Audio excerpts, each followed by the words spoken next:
അതുപോലെ തന്നെ ഇവിടെ MLA ഓഫീസിൻ്റെ തർക്കം തിരുവനന്തപുരത്ത്.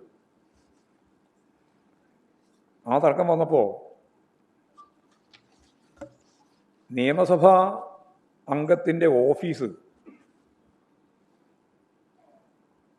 അത് മാറ്റിക്കൊടുക്കണം എന്ന് ആവശ്യമുയർന്നു വന്ന പശ്ചാത്തലത്തിൽ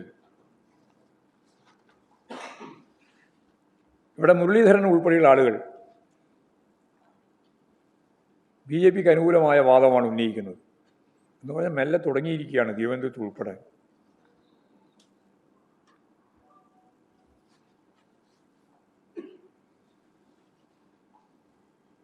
മാത്രമല്ല, കോൺഗ്രസ് ജയിച്ച് വന്നതിന് ശേഷവും തൃശ്ശൂർ മുനിസിപ്പാലിറ്റി കോർപ്പറേഷൻ മേയർ സ്ഥാനം വിൽപ്പന നടത്തി എന്ന വലിയ വാർത്ത വന്നതല്ല, വിൽക്കുന്നത് കണ്ട കോൺഗ്രസിൻ്റെ തന്നെ മറ്റൊരു നേതാവ് പരസ്യമായി മേയർ സ്ഥാനം വിറ്റു. ലാരി ജെയിംസ് പരസ്യമായി പറഞ്ഞ കാര്യമാണ്. അതിന് മറുപടി നൽകാൻ സാധിക്കാതിരിക്കുമ്പോൾ ഈ ലാരി ജെയിംസിനെ പുറത്താക്കുന്ന നിലപാടാണ് സ്വീകരിച്ചത്.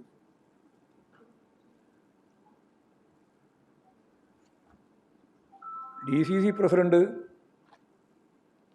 ഒരു ദിവസം എന്നെ ഒറ്റയ്ക്ക് വിളിച്ച്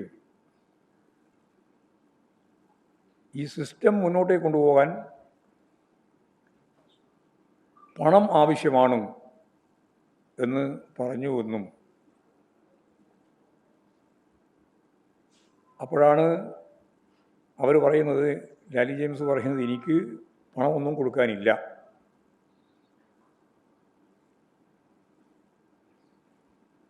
പണപ്പെട്ടിയുമായി പിന്നീട്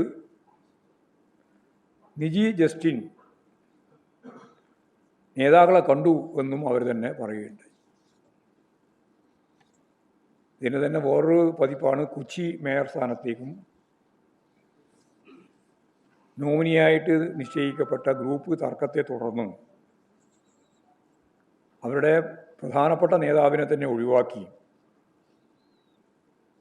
അതിൻ്റെ സംഘർഷം ഇപ്പോഴും അവിടെ കൊച്ചിയിലും അവസാനിച്ചിട്ടില്ല. എന്ന് പറഞ്ഞാൽ കോൺഗ്രസ്സിന് അധികാരം കിട്ടിയാൽ അവരെന്തിനു വേണ്ടിയിട്ടാണ് ഇത് ഉപയോഗിക്കാൻ പോകുന്നത് എന്നതിന് കൃത്യമായ സൂചനയാണ് തൃശ്ശൂർ കോർപ്പറേഷൻ മേയറുമായിട്ട് ബന്ധപ്പെട്ട് തീരുമാനമെടുത്തതിൻ്റെ പിന്നിലുള്ള പണ ഇടപാടിനെ സംബന്ധിച്ച് അവർ തന്നെ ഇപ്പോഴും പരസ്യമായിട്ട് പറഞ്ഞിട്ടുള്ളത്. അപ്പോൾ ഇതിൻ്റെ എല്ലാം അടിസ്ഥാനത്തിൽ ജാഗ്രതയായ ഭാവി പ്രവർത്തനങ്ങൾ ശക്തിപ്പെടുത്താൻ പാർട്ടി തീരുമാനിച്ചു.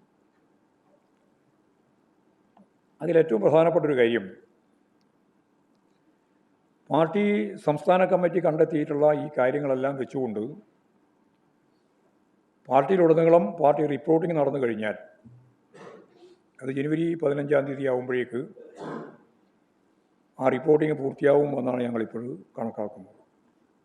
5.5 ലക്ഷം വരുന്ന പാർട്ടി മെമ്പർമാർക്കും ഈ റിപ്പോർട്ട് നൽകേണ്ടത് ആയിട്ടുണ്ട്. അതിനുശേഷം ജനുവരി 15 മുതൽ 22 വരെ കേരളത്തിലെ എല്ലാ വീടുകളിലും ഞങ്ങൾക്ക് ഉണ്ടായ പരാജയം ഉൾപ്പെടെയുള്ള കാര്യങ്ങൾ വെച്ചുകൊണ്ട് തന്നെ തുറന്ന ഒരു സംവാദത്തിന് കക്ഷി രാഷ്ട്രീയ വ്യത്യാസമില്ലാതെ മുഴുവൻ വീടുകളിലും കയറി പാർട്ടി നേതൃത്വം മുതൽ താഴെ തലം വരെയുള്ള മുഴുവൻ ആളുകളും ഒരാഴ്ചയിലധികം നീണ്ടു നിൽക്കുന്ന ഈ ഗൃഹസന്ദർശന പരിപാടി, അവരുമായിട്ടുള്ള ആശയവിനിമയം ശക്തിപ്പെടുത്തണം, ഗൃഹസന്ദർശന പരിപാടി നടത്തണം എന്നിപ്പോഴും തീരുമാനിച്ചിട്ടുണ്ട്. 15-ാം തീയതി മുതൽ 22-ാം തീയതി വരെയാണ്. കേന്ദ്ര സർക്കാർ കേരളത്തോട് കാണിക്കുന്ന ചില സാമ്പത്തിക ഉപരോധ നിലപാട് ഉൾപ്പെടെ വെച്ചുകൊണ്ട്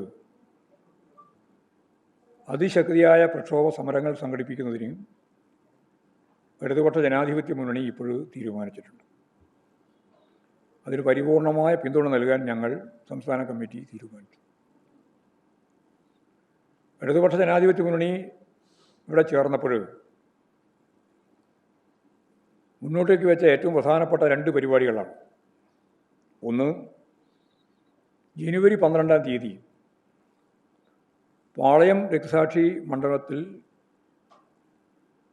മുഖ്യമന്ത്രിയും മന്ത്രിസഭാ അംഗങ്ങളും എല്ലാ MLA-മാരും MP-മാരും ഇടതുപക്ഷ ജനാധിപത്യ മുന്നണി നേതാക്കളും എല്ലാം പങ്കെടുക്കുന്ന ഒരു സത്യാഗ്രഹ സമരം കേന്ദ്ര ഗവൺമെൻറ്റിൻ്റെ തെറ്റായ സാമ്പത്തിക നിലപാടുകൾക്കെതിരായി, കേരളത്തോട് അവർ കാണിക്കുന്ന അവഗണനയ്ക്കെതിരായി, ഉപരോധ നിലപാടിനെതിരായി ഇവിടെ സംഘടിപ്പിക്കണം എന്നിപ്പോഴും തീരുമാനിച്ചിട്ടുണ്ട്.